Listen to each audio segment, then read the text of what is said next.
ఓం నమ శివాయ. ఎంతో ఘనచరిత్ర కలిగినటువంటి పద్మశాలి కుల చరిత్ర గురించి తెలుసుకుందాం. పద్మశాలి, పద్మ అంటే పద్మము, శాలి అంటే ప్రకాశవంతమైన పద్మము వంటి గుణములు కలిగిన వారే పద్మశాలీయులు అని అర్థము. ఋషులలో మొదటిగా పుట్టిన ఋషి భృగు మహర్షి. భగవద్గీతలో శ్రీకృష్ణుడు భృగు మహర్షి నేనే అని చెప్పారు. సాక్షాత్తు శ్రీ మహావిష్ణు భార్య అయిన శ్రీ మహాలక్ష్మీదేవి కన్న తండ్రిగా భృగు మహర్షి కీర్తిని పొందారు. పద్మశాలి వంశ మూలపురుషుడైన భృగు మహర్షి కప్తమ ప్రజాపతి కుమార్తె అయిన ఖ్యాతిని వివాహం చేసుకున్నారు. వీరిద్దరికీ దాత విధాత అనే కుమారులు, శ్రీ అనే కుమార్తె జన్మించారు. మహర్షి కుమార్తె అయిన శ్రీని శ్రీ మహావిష్ణువుకి ఇచ్చి వివాహం చేశారు. అందువలన శ్రీ మహావిష్ణువు పద్మశాలి వంశీయులకు అత్తింటివారని, శ్రీ మహాలక్ష్మికి పుట్టింటివారిగా చెప్తున్నారు. భృగు మహర్షి కుమారులైన దాత విధాతలకు మేరుగు కుమార్తెలు అయిన ఆయితి నియితులను ఇచ్చి వివాహం జరిపించారు. దాత మహర్షికి ప్రాణుడు అనే కుమారుడు, విధాత మహర్షికి భృకండు అనే కుమారుడు జన్మించారు. భృకండ మహామునికి శివుని వరం వలన మార్కండేయుడు జన్మించారు. మార్కండేయుడి తపస్సుతో శివును మెప్పించి చిరంజీవిగా వరము పొందారు. మార్కండేయునికి ఇచ్చిన వరం వలన శ్రీ మహావిష్ణువు యజ్ఞకుండలిలో భావనా ఋషిగా జన్మించారు. శ్రీ మహాలక్ష్మి సూర్యదేవుని కుమార్తె భద్రావతిగా జన్మించి భావన ఋషిని వివాహం చేసుకున్నారు. వీరిద్దరికి 101 కుమారులు జన్మిస్తారు.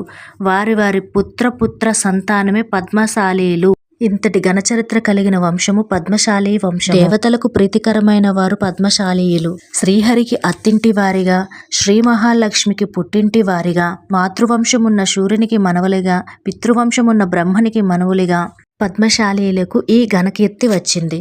ఈ కీర్తిని అనుసరిస్తూ వైష్ణవ సాంప్రదాయమైన అహోబిలం, మంగళగిరి, నారాయణవనం మొదలగునటువంటి ప్రతిష్ఠ క్షేత్రాలలో స్వామివారి కళ్యాణం కోసం శ్రీ మహాలక్ష్మి వారికి నూతన వస్త్రాలు, పసుపు కుంకుమ, తలంబ్రాలు, పువ్వులు, మంగళసూత్రం, పుట్టింటి మర్యాదగా అమ్మవారికి ఇప్పటికీ పద్మశాలి వంశీకులు జరుపుతున్నారు.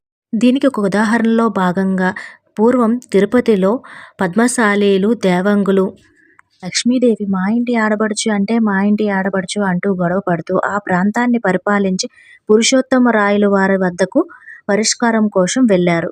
ఈ సమస్యను ఎలా తీర్చాలో పురుషోత్తమరాయల వారికి కూడా అర్థం కాలేదు. అన్నమాచార్యుల మనవుడు అయిన చినమాచార్యులను పిలిపించి ఈ సమస్యకు పరిష్కారం తెలపమని అడిగారు. ఆయనకి అర్థం కాక మంగాపురం వెళ్లి పద్మావతి అమ్మవారి ఎదుట నిలబడి అమ్మ నువ్వు ఏ ఇంటి ఆడపడుచువి అని అడగగా అమ్మవారి విగ్రహం నుంచి నేను పద్మశాలి ఇంటి ఆడపడుచు అని అందరి సమక్షంలో పద్మావతి అమ్మవారు చెప్పారు. విషయం తెలిసిన పురుషోత్తమరాయల వారు పద్మావతి అమ్మవారు పద్మశాలీల ఆడబడుచు అని తీర్మానం ఇచ్చారు.